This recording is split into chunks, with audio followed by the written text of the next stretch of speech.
Hello and welcome to Julie Hall Designs. My name is Julie and today I'm going to bring you block 6 in the Rock the Casbah collection. Now block 6 is a circular block. You will see we have both applique and additional stitching. I am loving the decorative stitching around the edge here, and the quilting is as always beautiful. I'm just going to try and zoom in so that you can see the gorgeous detail there on that quilting. So you are going to need your applique fabrics in both the pink and the dark teal. You are going to need all 4 of your thread colours and all of our standard requirements such as fabric, wash away thread, bobbin, fill, etc. Okay, let's get started. Okay, so to begin we have our cutaway stabilizer and we have 1 layer of embroiderer's felt. I'm laying that down and then I'm going to stitch out Colorway 1, which is going to show me exactly where to trim away the excess felt. I'm going to remove the hoop from the machine and using a pair of sharp scissors come through and take away all of the excess embroiderer's felt there.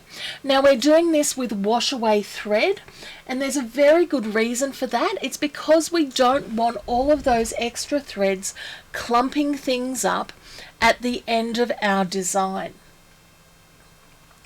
So here you can see I'm just going to trim away the rest of the embroiderer's felt and pop my hoop back on, and I can lay over my 100% cotton fabric.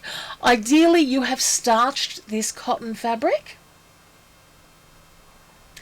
and now we can stitch the fabric onto the embroiderer's felt and then we will be ready to go for it.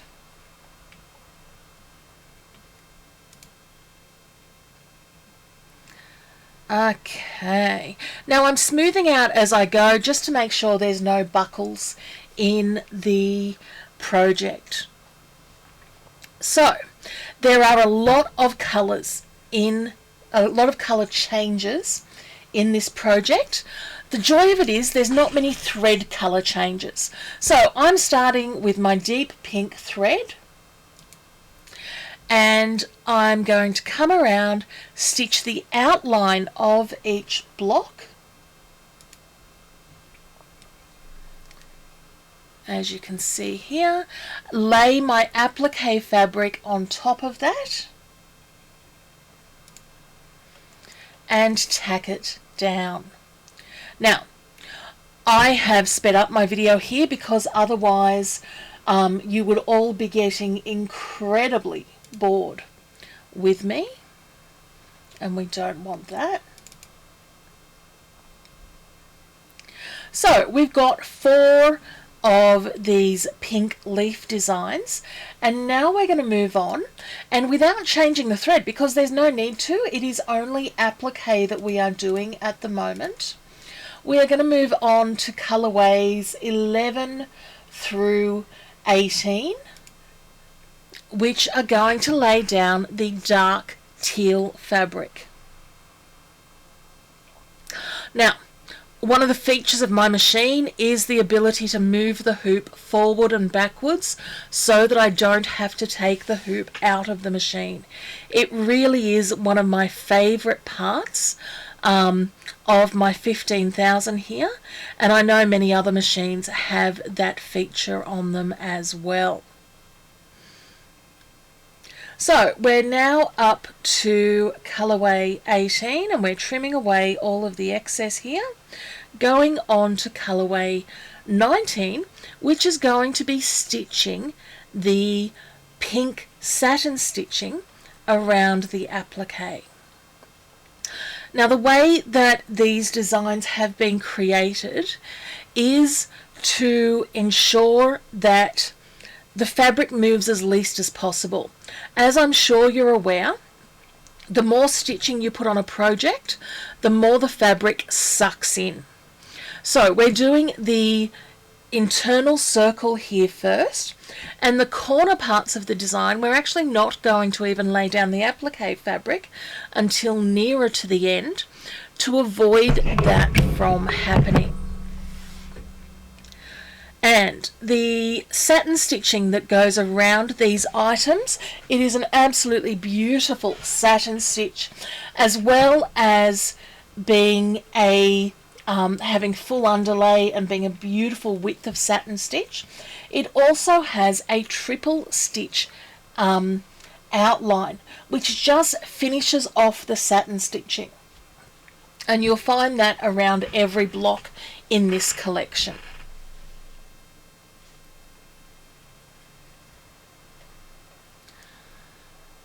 And here we come, we're almost at the end of our pink stitching.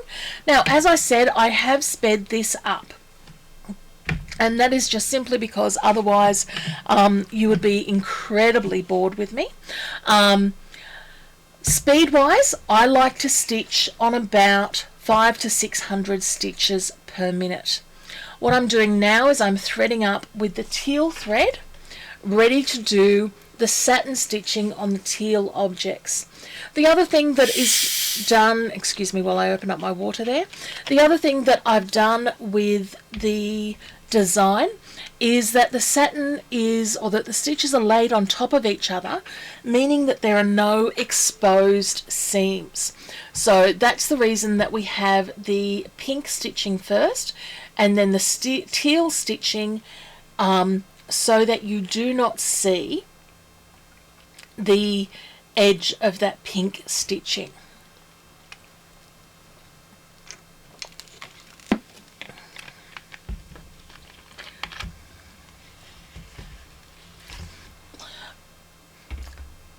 The needle that I'm using is an 1175 needle. I've found when I've been doing all of these blocks, I think I used maybe 3 needles for the entire 30 block set. So I'm pretty happy with that because there's a darn few hours worth of stitching in that. The threads that I've used and my preference for threads are polyester. That is just a personal thing. It is what works best on my machine and on my range of machines. The big thing with your threads is to make sure, if you are going with one colour range across the entire quilt, is just to make sure that you have enough threads to complete the job. And because of that, I would start with a new minimum 1000 metre spool of each of the 4 colours plus the quilting thread. For quilting, you get some options. I've chosen to quilt in embroidery thread. You can choose to quilt in cotton if you wish. So it's Colorway 20, which is the teal here.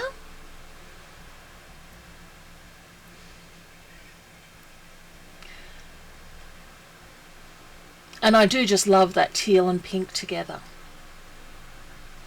It's quite interesting. The more of these blocks that I've done, the more that I am loving the colour combination of them.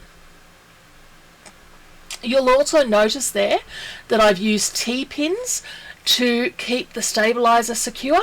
It is not mandatory, but I found it did help.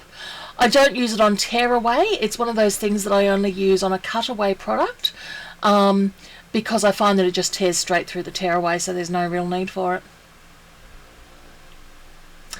Okay, so now we are up to Colorway 21, and Colorway 21 is going to stitch all of the flourishes, for lack of a better word, around our blocks in the wine colour. And again, I'm going to self-congratulate myself on how nicely these colours are going together. Satin stitches always take longer than other stitches. it's one of those interesting things when you look at your machine and it says that this design will take X amount of time. X amount of time is based on a weave or a tatami stitch with no colour changes. So always take that set amount of time with a grain of salt.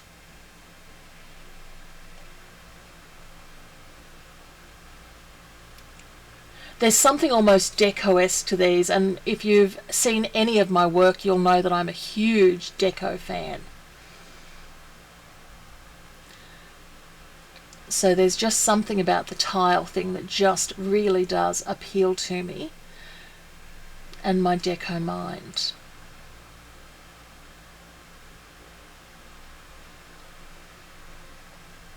And we're nearly done with the internal part here. I'm just going to come through, and this center part is always going to be the most difficult because it's got the most amount of fabrics and threads under it. So don't worry if you clump a little bit doing that. Next part, and this is still part of Colorway 21, and I'm just playing with my speed here, looking for the perfect speed for these particular sets of stitches. And what we've got here is a decorative stitch which is going around our circle area. And it's almost like a beehive, honeycomb-esque sort of a stitch. But I'm loving the way it just then highlights that circle on the block. If you do find that your design is starting to distort, it's probably a tension issue. So what I mean by distort is we've got here a circle that is being stitched. If your tension is too tight, what you might find on the across points of your circle is it being a little bit thinner and just a little bit almost making it an oval type of a shape. That shows you that you are having a tension issue and your tension's probably a little bit too tight. Now, every machine's tension is different. I can be sitting next to somebody with the exact same machine as me, doing the same design with the same thread, and their tension will be a little bit different to mine. My machine, for instance, is hand put together. It is not put together by machine. So if Bob works on my tension gauge and Steve works on yours, then there's the possibility that they are going to be ever so slightly different, and it's okay to alter your tension. So we're now on to colour stop number 22, and this is the Radial Fill. And I just think this is such a beautiful texturizing stitch. It's just going to go round and round and round in millimetre differences, creating a beautiful medium teal outline. And then it's going to do a lovely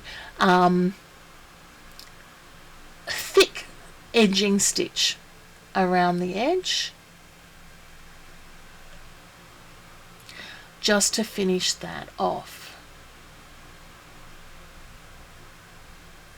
You can see what a horror I am. I just cannot stop touching the designs even when they're in the machine. And surprisingly, I've never stitched my finger. Okay, so now we are up to the corners, and this is the first time in this quilt that we've done a corner piece. So what we do is, and I'm on colour stop 23 now, which is going to show where to place our fabric. We are going to place the fabric down on top of that and stitch out Colorway 24. It's when we trim away that I need you to pay extra attention. And this is noted on the design, on the colour guide itself. We want to leave about a 5mm overlap coming off the block. So you can see here, I'm tacking that down and I'm going to trim away the excess. Loving my curved scissors here. Bugger, should have come through and moved it first. This is what happens when you try and cheat the system. Okay, so I'm going to come through and trim, but you'll see I'm leaving a whole lot of fabric there on the edges that are going to go into our seams. And the reason that we're doing this is because the seams move a little bit as the fabric sucks in. And we want to make sure that those outlines are all going to be beautiful at the end. So I'll come through and do the other 4 edges.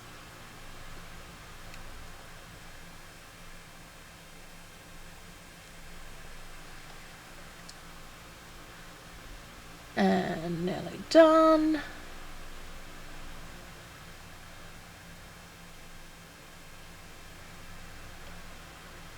And now I can come through and satin stitch.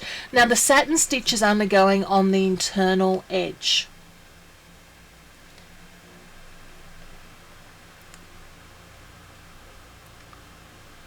While we're at this point, you might want to get together your embroiderer's felt, your wadding and your backing fabric. Make sure both are make sure the backing fabric is pressed. And I don't mind what kind of wadding you use. I used up a poly-based wadding because it's what I had in the house.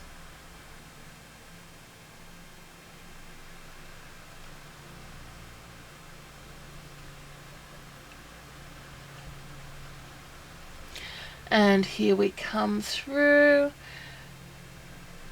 And now we're up to removing the hoop, and we want to turn that hoop over. So bring the hoop forward, and I'm going to thread the machine with my wash away basting thread. Now you'll love a automatic threader. So I'm turning this over and I'm placing my wadding on the back. I'm then going to stitch out, in this case it is Colorway number 32, and trim off all of the excess exactly the same as we did with the embroiderer's felt at the top. This saves all of that bulk going into our seam allowance. I can then lay the fabric on top, return the hoop to the machine, and I'm ready for Colorway 33. I just need to rethread that, which is going to hold the backing fabric to the project. Now you'll see what I'm doing here is I'm just making sure as we go around that the embroidery foot doesn't pick up any of that fabric that's going to be hanging over the edges. Now if I was a smarter person, I would probably get, I'm just going to trim off a thread there. If I was a smarter person, I would probably use my purple thing or my stabby stick, but I'm so used to using my fingers. But here we go. Here I'll just use the purple thing, which we of course have in multiple colors.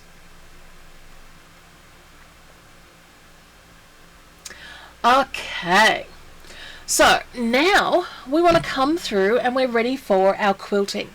So we are going to change the thread to white thread. In my case I'm using embroidery thread, and we can begin the quilting. You'll see it's going to quilt on these internal orange peel segments first.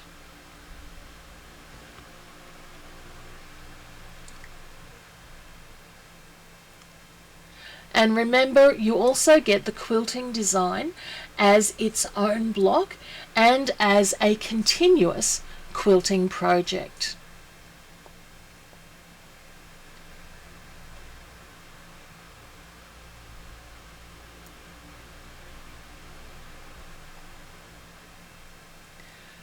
So we come through, and this is the end of our little orange peel segments here.